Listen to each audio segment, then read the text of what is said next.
আমাদের ভাই বোনেরা শহীদ হয়েছে, রক্ত দিয়েছে একটি নতুন বাংলাদেশ দেখার জন্য। জুলাই যোদ্ধাদের নিয়ে সংসদের ভিতরে এবং রাজপথে আন্দোলন করার জন্য এখনো নেতৃত্ব দেওয়ার মতো নেতা আমাদের সামনে আছে ডাক্তার শফিকুর রহমান এবং বাংলাদেশ জামাত ইসলামী থাকতে কোন জুলাই যোদ্ধা পরিবারের কোন অবস্থায় তাদের অভাব অনটন কিংবা তাদের আশা আকাঙ্ক্ষা পূরণ হবে না, এটা আমি বিশ্বাস করি না ইনশাআল্লাহ। সরকার নতুন করে বিভিন্ন তালবাহনা শুরু করেছেন। সংসদে দাঁড়িয়ে প্রথমেই গণভোটের সাথে বেইমানি করে বিএনপি প্রমাণ করে দিয়েছে তারা সত্যিকার বাংলাদেশের জুলাই বিপ্লবের পক্ষ ধারণ করতে ব্যর্থ হয়েছে, ঠিক কিনা বলেন? ডাক্তার শফিকুর রহমান ঐক্যের প্রতীক।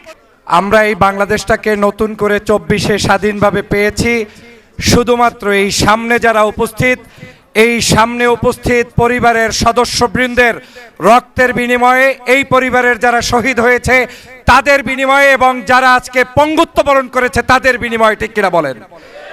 আজকে তাদেরকে অবজ্ঞা করে বাংলাদেশে যে পন্থায় এখন রাষ্ট্র ব্যবস্থা চলছে, এই পন্থায় রাষ্ট্র ব্যবস্থা পরিচালনা করার জন্য আমাদের ভাই বোনেরা শহীদ হয় নাই, রক্ত দেয় নাই। আমাদের ভাই বোনেরা শহীদ হয়েছে, রক্ত দিয়েছে একটি নতুন বাংলাদেশ দেখার জন্য, যেই বাংলাদেশে বৈষম্যহীন একটি বাংলাদেশ থাকবে, ঠিক কিনা বলেন? অতএব প্রিয় ভাই ও বোনেরা, আমাদের হতাশ হওয়ার কিছু নেই এজন্য যে আমাদের এই জুলাই যোদ্ধাদেরকে পাহারা দেওয়ার জন্য, জুলাই যোদ্ধাদের নিয়ে সংসদের ভিতরে এবং রাজপথে আন্দোলন করার জন্য এখনো নেতৃত্ব দেওয়ার মতো নেতা আমাদের সামনে আছে ডাক্তার শফিকুর রহমান এবং বাংলাদেশ জামাত ইসলামী থাকতে কোন জুলাই যোদ্ধা পরিবারের কোন অবস্থায় তাদের অভাব অনটন কিংবা তাদের আশা আকাঙ্ক্ষা পূরণ হবে না, এটা আমি বিশ্বাস করি না ইনশাআল্লাহ। আমার বিশ্বাস বাংলাদেশ জামাত ইসলামী যেমন কোন ক্রেডিট ছাড়াই এই জুলাই যুদ্ধে অংশগ্রহণ করে নেতৃত্ব দিয়ে বাংলাদেশকে নতুন স্বপ্ন দেখিয়েছে, আমার বিশ্বাস আগামীতেও এই বাংলাদেশকে আবার তারাই নেতৃত্ব দিতে সক্ষম হবে ইনশাআল্লাহ। পরিশেষে একটি কথা বলতে চাই, সরকার নতুন করে বিভিন্ন তালবাহনা শুরু করেছেন। আপনাদের কথাবার্তার ভিতরে মুনাফিকি স্পষ্ট।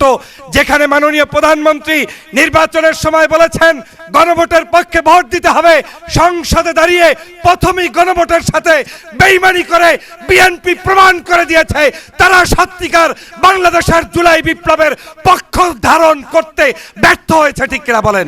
অতএব এই সরকার, আপনারা এই জুলাই যোদ্ধাদের সাথে থাকবেন, সরকারে থাকবেন, আমাদের আপত্তি নাই। ডাক্তার শফিকুর রহমান ঐক্যের প্রতীক, তিনি চাচ্ছে আমরা ঐক্যবদ্ধভাবে থাকি, কিন্তু বিএনপি যদি ঐক্যবদ্ধ রক্ষা করতে ব্যর্থ হয় সেজন্য তারাই দায়ী থাকবে। আমাদেরকে সতর্ক অবস্থানে ঐক্যবদ্ধ থাকার জন্য চেষ্টা করতে হবে। ষড়যন্ত্র চলমান, সেদিকেও খেয়াল রাখতে হবে। আল্লাহ পাক শহীদি পরিবারের সবাইকে ধৈর্য ধারণের তৌফিক দান করুক।